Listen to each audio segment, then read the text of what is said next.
Assalamualaikum warahmatullahi wabarakatuh.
Wa sunani sholati utawi pira-pira kesunahane salat qabla dukhuli dalam sadurunge manjing salat iku syai'ani ana loro iku al-adamu adam wal iqamatu lan iqamah. Sedaya bapak sedaya mas kakak sedaya senantiasa diberi sehat kuat kalau kita sampun belajar sampai kenal sareng babagan masalah rukun-rukun sholat itu perkara-perkara yang wajib dilakukan ketika di dalam sholat. Nah saat ini kita belajar tentang sunnah sholat. Sunnah itu berarti nek dikerjakan mendapat pahala, nek ditinggalkan tidak berdosa. Jadi enaknya dikerjakan apa betul? Dikerjakan. Nah, sunnah sing hubungannya kali sholat itu ada 3 macam. Ada yang dilakukan sebelum sholat, ada yang dilakukan ketika sholat, dan ada yang dilakukan setelah sholat. Ini lakukan setelah sholat. Nah, jadi kita belajar yang sebelum sholat. Sebelum sholat niki disunahkan 2 hal. 2 hal ini adzan dan iqamah. Adzan niki menurut bahasa artinya undang-undang nidat. Artinya memanggil, memberitahu, iklan. Tapi membuat istilah syariat ini suatu panggilan dengan lafaz tertentu untuk menunjukkan sudah masuknya waktu sholat. Waktu sholat yang dimaksud berarti sholat fardu. Karena adzan itu disyariatkan dalam sholat fardu saja, sedangkan sholat sunnah tidak disyariatkan untuk ada. Walau saat derenge sholat jenengan muni apa? imam yo as-sholatu jami'ah. Komandone niku ngangge as-sholatu jami'ah. Boten ngangge adzan. Karena apa? Salat nomor jenenge salat duha. Salat duha termasuk salat sunnah, bukan salat fardu 5 waktu. Jadi cara komandonya ya cuma as-sholatu jami'ah. Sami kedah waktu jenengan salat Idul Fitri, Idul Adha, niku kan badhe takbiran lek pengen ngomando wis wayahe salat nggih bilale terus muni as-sholatu jami'ah. Traweh di wonten pokoke salat-salat sunah komandonya pakai as-sholatu jami'ah. Sedangkan yang salat fardu pakai adzan dan iqamah. Mangke di luar salat 5 waktu niku nggih enten syariat-syariat adzan. Kaya nek bayi lahir kan disyariatkan untuk dikumandangkan apa? Adzan. Pengen sing bapak-bapak nggih kata nggih sing bakung nggih. Putrane diadani mboten? Nggih. Apa dipisui? Napa disetel nang dangdutan?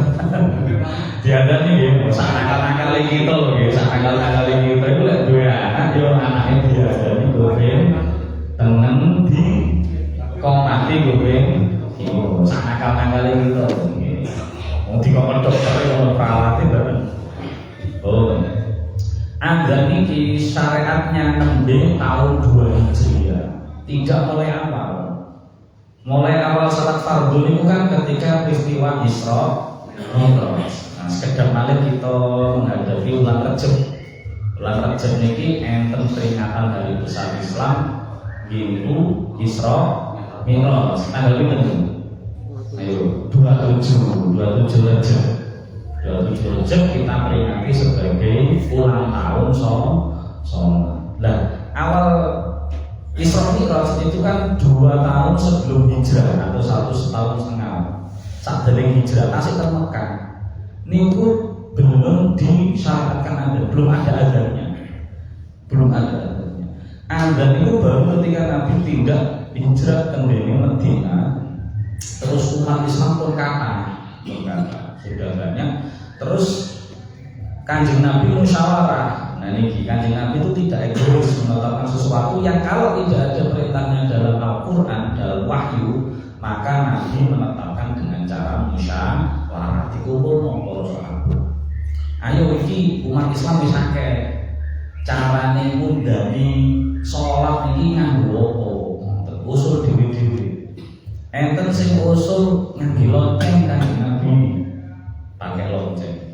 Enten sing usul nganggo trompet Kanjeng Nabi. Enten sing usul nganggo geni dhuwure menara. Tiga usul ini ditolak Nabi. Karena apa? Karena tiga-tiganya ini adalah termasuk syiar agama lain. Ngunekno lonceng saderenge sembahyang iku syiar agama Kristen atau Nasrani. Nabi betul turun karena paling sing usul itu mantan sehingga ngerti. Oh ojo ora niru golek sing liya. Nek trompet niku koyo agama Yahudi. Ojo nek ngurunno geni ndukur menara niku koyo majusi penyembah Nabi. Lah terus nopo? Akhirnya deadlock. Pada waktu itu buntu, mboten enten usul. Nabi nggih mboten enten wahyu, Nabi tidak ada wahyu ya gak wani netekno. Para sahabat mboten beda usul. Akhirnya pulang sendiri-sendiri mundur. Nah, tendang wonten sahabat asmane Abdullah bin Zaid. Niku mimpi beliau itu ketemu orang tinggi, besar, putih, ganteng. Di mimpi itu bawa kendang, koyo kendang. Yo napa terbang napa kendang. Terus Abdullah bin Zaid menyapa, "Pak Dil, badhe tindak pundi?" Ya terus lapo awene. Niku beto napa jenengan? Kendang. Napa disade? Apa dijual kendang itu? Lah nek tak dol lapo? Nek gak tak dol lapo? Kula tumbas, saya beli. Buat apa? Sitian sing betul untuk memanggil orang-orang sholat karena tadi musyawarah tidak ada usul sama sekali. Terus akhirnya wong sing betul kendang wong matur, mau tak beritahu sesuatu yang lebih baik daripada pakai kendang. Gelem tak kandhani carane ngundang wong sholat tanpa nganggo kendang. Mau kalau ada apa itu? Sini dilafadzno azan. Allahu akbar, Allahu akbar. Tirukan, teliti. Allahu akbar, Allahu akbar. Asyhadu an la ilaha illallah sampai terakhir. Badhe wonten terus ngelilir. Mimpine ngrasa aneh, mboten wani nak wili, mboten nate ngarteni napa-napa, langsung melajeng tenggene daleme Kanjeng Nabi. Langsung lari. Kanjeng Nabi, assalamualaikum. Tadi saya mimpi aneh sekali. Saya mimpi seperti ini. Kanjeng Nabi seneng bunga. Hadza la ru'ya shadiqin. Iki mimpi sing bener ya ngene iki. Ayo kumpulna kanca-kanca. Sahabat-sahabat dikumpul. Setelah kumpul, bukan Nabi yang cerita, keken barene cerita, ayo Abdullah barene ceritane mimpine sampean cerita maneh. Nah, terus Nabi memberikan takwil. Dan ini wahyu baru turun bahwa itu adalah namanya adzan. Mulai sekarang kita kalau manggil orang sholat pakai nomor adzan. Nah, cuma uniknya sing dikeken adzan itu sanes Abdullah bin Zaid. Sing mimpi kan aktore utama itu Abdullah bin Zaid. Tapi sing dikeken adzan sinten? Bilal bin Rabah. Ayo Bilal muda, wis apal Kanjeng Nabi. Abdullah bin Zaid ngapunten nggih tentang tafsir ten sarah hadis iki rada kecewa. Wah, aku sing mimpi tapi kok sing dikongkon Bilal tapi ora ngatur protes. Terus akhirnya Bilal ngundangi terus. Itu berlangsung dalam waktu yang lama dan alhamdulillah Nabi itu kan seorang nabi yo pirsa. Enten umatnya sing rada kecewa bahwa wong aku sing mimpi ada kok sing dikongkon ada malah Bilal, sing diberi SK mu adzan kok Bilal. Ternyata di satu waktu niku bener Bilal ada, tapi sing kangen konak Abdullah bin Zaid niku bunga saya. Betapa bangganya dia itu bisa mengumandangkan iqamah. Nah, Kanjeng Nabi itu tidak hanya punya tukang adzan Bilal, tukang adzan lalu sebutannya apa namanya? Muadzin, sebutannya muadzin. Tidak hanya punya Bilal, Kanjeng Nabi itu juga punya namanya seorang tukang adzan buta. Namanya Abdullah bin Umi Maktum, Ibnu Umi Maktum sebutannya. Beliau itu buta. Bahkan beliau itu diberi tugas adzan subuh. Diberi tugas khusus adzan subuh. Bahkan di satu waktu beliau juga ngimami juga. Nah, Abdullah bin Umi Maktum itu adzan subuh dan adzan subuhnya ada 2 kali. Ya, mungkin dengan ada sebagian yang tahu bahwa ada tradisi adzan 2 kali itu dari zaman Rasul. Adzan pertama untuk membangunkan orang sahur. Ya sekitar jam 2:30, jam 3 nanti. Makin pas sudah masuk waktu subuh yang mengumandangkan adalah Abdullah bin Umi Maktum. Itu berlangsung lama dan di beberapa tempat masih dilakukan seperti ini. Pun itu secara sejarah. Kemudian sekarang secara syariat pelaksanaan. Adzan itu ada tata caranya. Benar tadi hukumnya sunnah. Umpama kita sholat boten ngangge adzan sah boten. Sah boten napa. Dan adzan itu tidak hanya untuk sholat jamaah. Betul salah. Andai kan jenengan sholat dhewean teng ngene ruang isolasi umpama. Terus jenengan pengen sholat oleh ganjaran sunnah, yo adzan dhewe aku. Adzan dhewe iqamah dhewe boten napa. Tidak harus napa niku jamaah enggak. Pokoknya adzan itu hanya untuk menengeri, menandai maksudnya waktu sholat. Nah, ketentuan adzan itu ada beberapa. Enten namanya syarat. Ada syarat dan ketentuan berlaku. Syaratnya sing ada siji wong Islam harus beragama Islam karena adzan itu adalah syiar agama Islam, maka yang mengumandangkan harus orang yang beragama Islam. Mungkin jenengan pernah punya teman main di kampung atau di rumah itu non muslim, sing kadang itu dolane akeh karo wong Islam. dilalah pas wae dolan karo kanca-kanca Islam itu dikerjai, dijak dolen nang musala, dijak dolen nang masjid. Yo dikon ngangge sarung, ngangge peci yo gelem, arek cilik dipacari. Karena sering dolan karo kanca muslim, ngerti kancane ada, malah pengen ada. Wah, banyak seperti itu. Bahkan ngapunten lho, di FYP TikTok atau itu ada yang anak non muslim iku wis ikrok telu. Ngaji melok ngaji ikrok telu. Pinter masyaallah. Lek dipengen gak gelem. Tapi ya mel agama koe, karena dia masih kecil mainnya sama orang non muslim. Nah, kalau posisi seperti itu bagaimana? Nah, anak kalau masih posisi sebelum balik, agamanya ikut orang tua. Ikut orang tua karena dia belum bisa menentukan agama, memikirkan agama yang baik atau yang benar untuk dirinya sendiri. Jadi memang itu. Umpama dhek dan ngampun umpama dhek dan adanya tidak sah, tapi syahadatnya bisa sah. Karena adanya itu kan tidak dimulai dari asyhadu Allah, dimulainya dari Allahu Akbar. Jadi mulai dari Allahu Akbar belum sah wong tune Islam. Tapi lek wis manjing asyhadu Allah, asyhadu anna bisa diatur sebagai masuk Islam. Tapi karena sebenarnya toleransi agama itu tetapan seperti itu dalam ranah agama, dalam ranah ibadah tidak boleh dicampur. Nek dalam sosial, bermain, nongkrong, monggo silakan yang sah, yang bagus silaturahmi. Tapi kalau dalam ranah agama monggo masing lakum dinukum walikum. Pertama harus Islam. Yang kedua usianya, kematangannya adalah tamyiz, tidak sampai balik betul-betul. Sing penting tamyiz. Tamyiz itu anaknya wis ngerti, minimal anak wis ngerti. Wis ngerti itu ditakoni ya iso jawab, jenengmu sapa, kamu ngendi, kamu jenenge sapa, siji tambah siji sapa. Pertanyaan-pertanyaan sederhana ngoten niku nek iso jawab dan lafaz-lafaz adzan kok saged melafadzkan, maka hukumnya sudah tamyiz, sudah boleh mengumandangkan adzan, tidak harus balik, tidak harus balik. Terus yang ketiga, nggih akal sehat. Piyambake akal sehat, nggih tidak sedang tekanan mental spiritual. Kemudian yang keempat nih harus laki-laki. Muadzin itu harus laki-laki. Andai kata ada muadzin perempuan boleh, tapi hanya khusus untuk jamaah perempuan. Dan suaranya ketika mengumandangkan adzan tidak boleh kedengaran laki-laki. Contohnya ngapunten di Pondok Putri, di pesantren putri, itu kan semuanya putri semua itu. Bahkan yang imami punya ini, Pak Yainya ngimami yang Pondok Putra.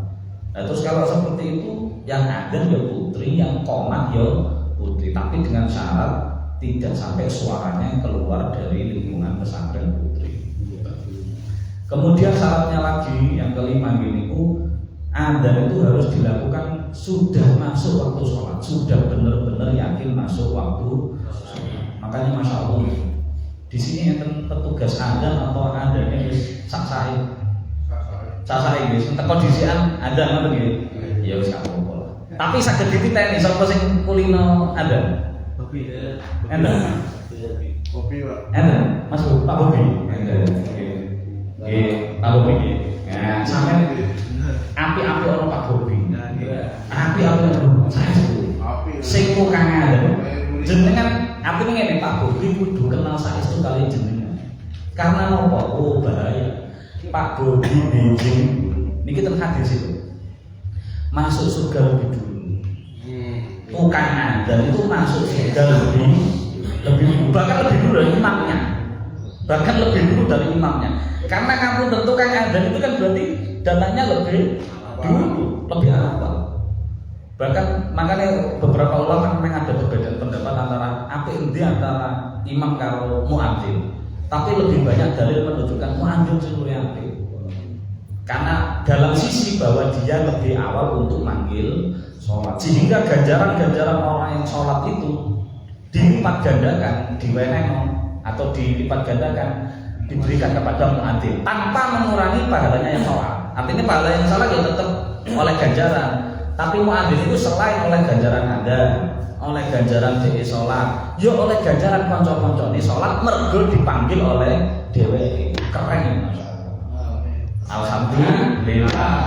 Terus yang kedua ini hadisnya bilang, yasfa'u yaumal qiyamah salasatun. Ada 3 orang yang bisa memberikan syafaat.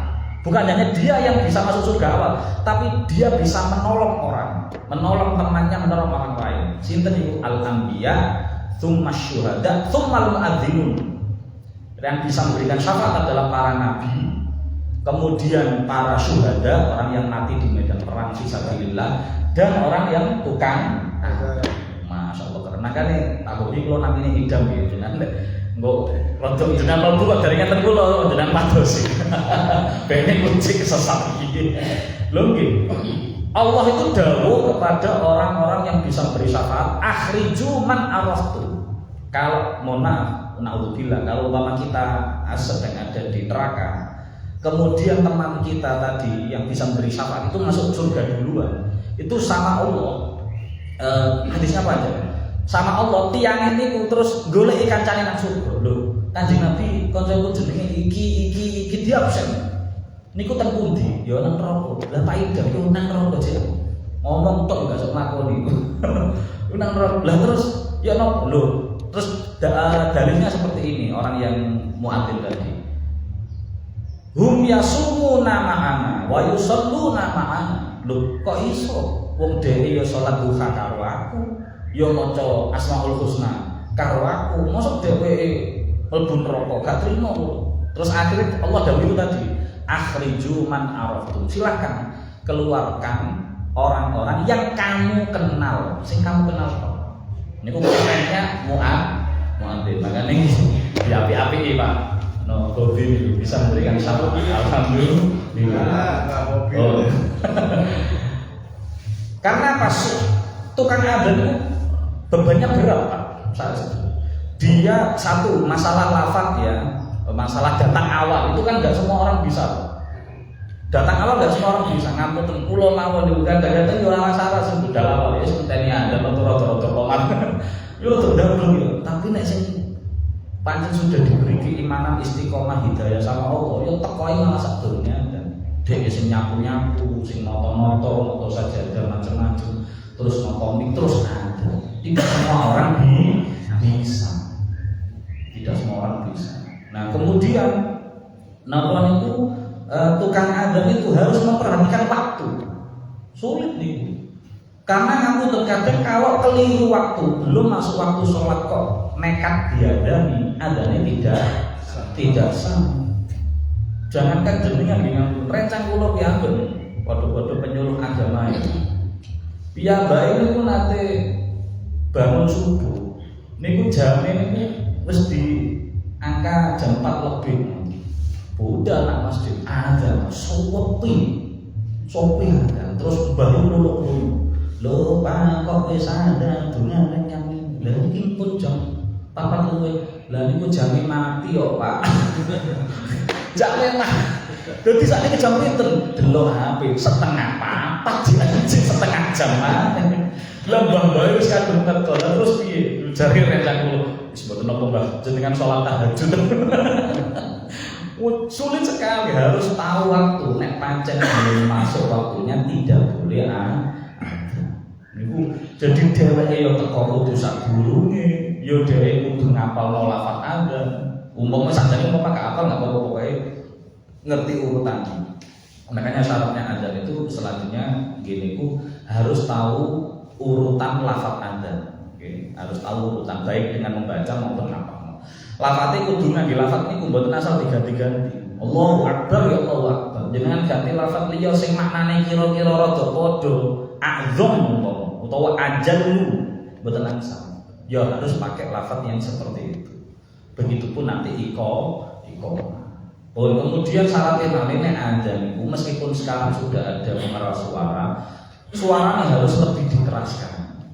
Kudu ana bedane pas omong-omongan karo pas adzan. Jadi kudu ana rada bengok iki. Meskipun sekarang sudah ada pengeras suara. Pun itu syarat-syarat atau ketentuan yang wajib dilakukan ketika adzan. Terus adzan itu punya kesunahan. Setunggal tiang sing adzan niku dalam kondisi yang sudah suci. Niku sunah, sajane boten wajib. Umpama jenengan durung wudu tapi susu lho, wis kaya nek durung adzan jenengan dereng wudu. Adzan sing boten napa-napa, tapi saene sunahe niku jenengan sampun wudu, sampun suci. Terus adzan sunahe ngadep pundi? Kiblat, ngadep kiblat. Terus posisine dengan berdiri. Adzan posisinya dengan berdiri. Ya kecuali ngapunten kalau memang tukang adzannya adalah disabilitas, umpami lho, maka tidak apa-apa. Itu kan juga hanya sunnah. Andai kan dengan adzan lho, ya ora apa-apa. Cuma ya dikeplak kompulin ora atur, kacang-kacang ngatur. Terus kemudian adzan itu kan enten lafaz hayya 'alas shalah kali hayya 'alal falah. Niku sunnahe sing adzan iki. Hayya 'alas shalah rada nengen, rada miring nengen. Mangke hayya 'alal falah miring ngiwo wonten kesunahan. Terus kesunahane suarane diapikno. Senajan kok kudu cempreng-cempreng sebelum sakwate. Menurut sampean versi terenake sampean iku tokno pas wayah adzan ngoten maksudnya. Senajan kok wong liya ngarani cempreng. Abu Mahdura nggih, sahabat Rasulullah niku rumiyin niku non muslim. Non minro. Ya semua sahabat Nabi dulu non muslim. Tapi beliau itu masuk Islamnya unik. Beliau itu dulu jagongan sama teman-teman kafir. Cedeknya masjid Kanjeng Nabi. Nah, Kanjeng Nabi perintah seperti biasa Bilal untuk ada. Lah pas Bilal ada itu digojloki. Kalau Abu Mahdura sama beberapa temannya, kan terus ditirokno. Ditirokno. Tapi kalau ngece-ngece. Nah, setelah adzan Nabi sholat, terus kemudian Nabi menemui pemuda-pemuda di wau sing ngenyek-ngenyek uji jagongan, terus ditimbali.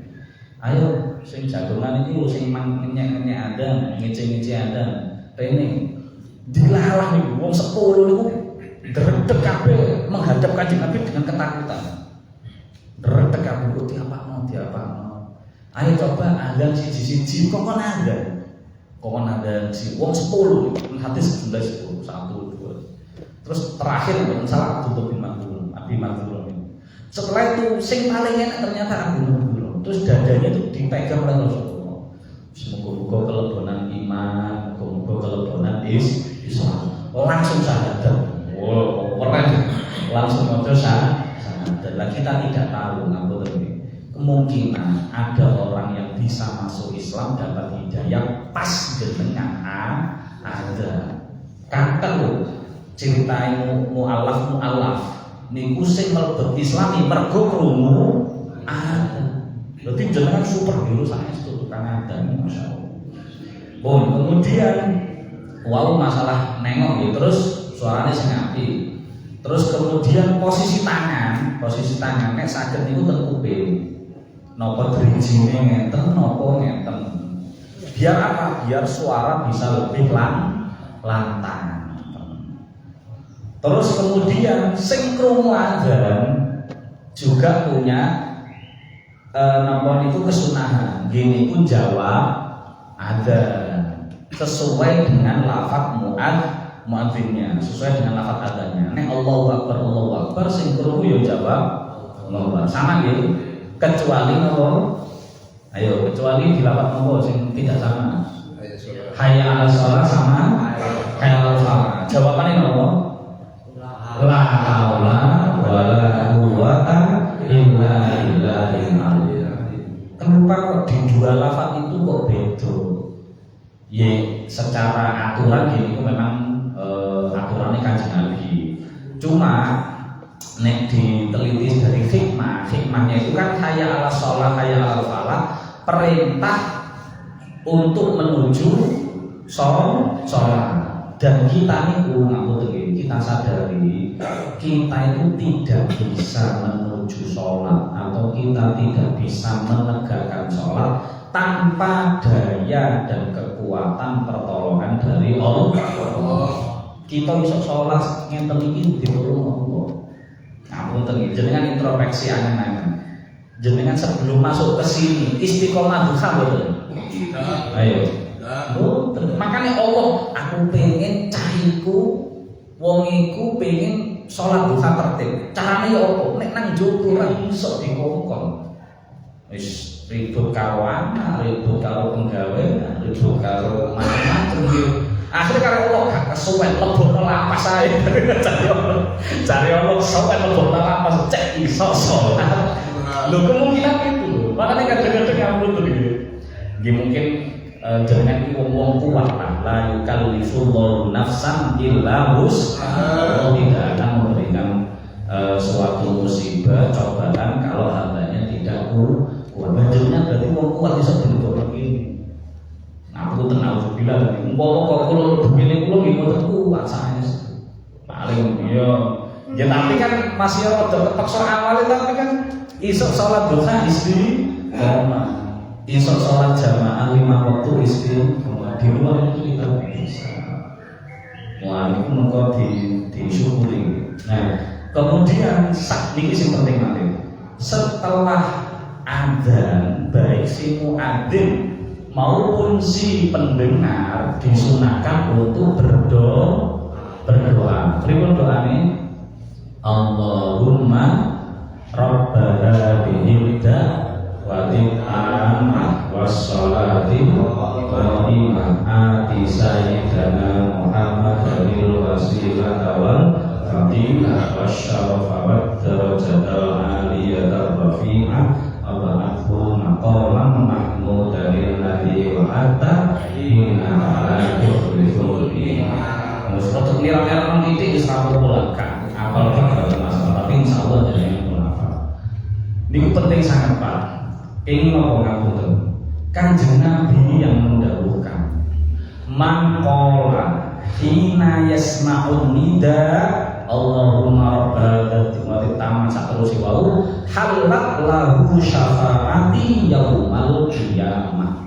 Sapa wonge nek gelem donga Allahumma rabbal wa taman saterusé wau sabare adan maka dheweke pasti utawa halal oleh syafaatku syafaat Rasulullah benjing teng dinten kiamat. Nah kita nek pengen ajeng-ajeng syafaat Kanjeng Nabi salah satu cara nih ojo lali jawab adzan ojo lali donga sakmarine adzan sarepot-repote kita nggih sa sibuk-sibuke kita ojo sampai kita lupa dengan menjawab adzan maupun berdoa setelah karena itu kembalinya ke kita mati. Kalau Rasulullah di absen, sopo sing ngandel dhuwur mang jawab, sopo sing barat dan dhuwur wau donga dicenangi, diceklis. Nah, mangke sing donga mangke pikantuk syafaate Kanjeng Nabi Muhammad sallallahu alaihi wasallam. Niku ada mungkin mboten ketinggalan mangke di serat nami ini mawon nggih, nyuwun sewu.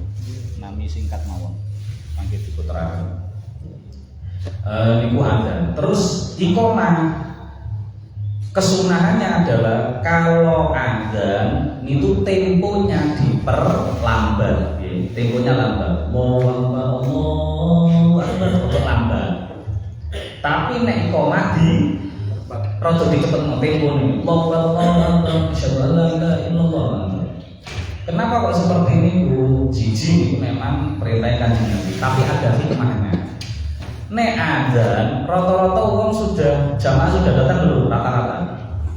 Belum kalau adzan. Sehingga untuk memanggil jamaah untuk sholat jamaah, memanggil peserta sholat jamaah itu kan butuh waktu. Sing krungu, oh aku jek nang sawah, oh aku jek nang kamar mandi, oh aku jek repot iki, berarti kan menyelesaikan urusannya dulu. Apalagi mereka juga butuh toharo, butuh bersuci, butuh qadil hajat dulu, butuh nutup aurat dulu, pakai baju dulu, pakai sarung dulu, macam-macam. Nah itu kan butuh waktu, sehingga adanya diperlambat untuk memberi waktu mereka untuk bisa persiapan menuju sholat jamaah. Syukur-syukur alhamdulillah beradzan tidak langsung iqomah. Antara adzan dan iqomah tidak langsung disambung. Tapi nopo baradan? Ujian. Utawa nek kita dereng salat sunnah qobliyah ngelampahi salat sunnah qobliyah. Sing ada qobliyahnya lho, napa mawon sing ada qobliyahnya? Subuh ngeten nggih, qobliyah subuh nggih, atau salat sunnah fajar.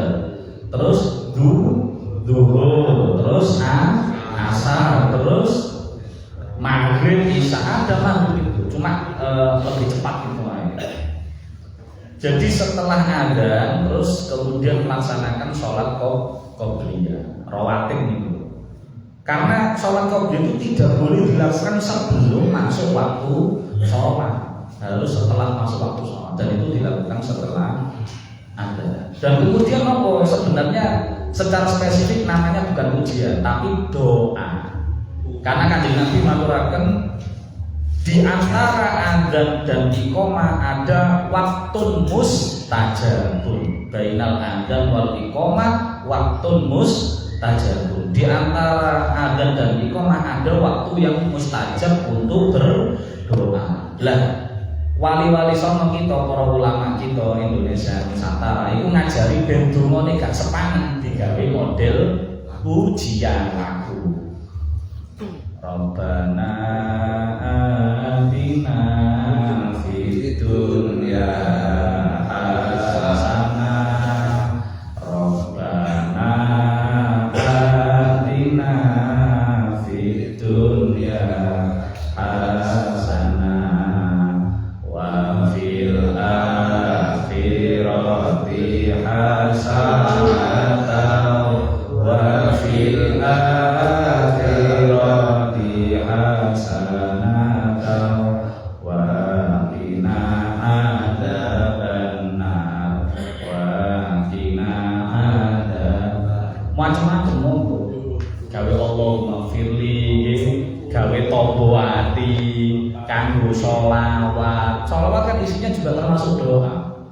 Sholawat itu tulisan termasuk dosa, termasuk doa atau dosa, termasuk doa. Jadi kan Kanjeng Nabi yang menjanjikan man shalla alayya sholatan wahidah sallallahu lahu asyra marratin. Kalau orang itu sholawat kepada aku, pada Nabi satu kali, dia akan diberi sholawat, diberi keselamatan, diberi maghfirah oleh Allah 10 kali.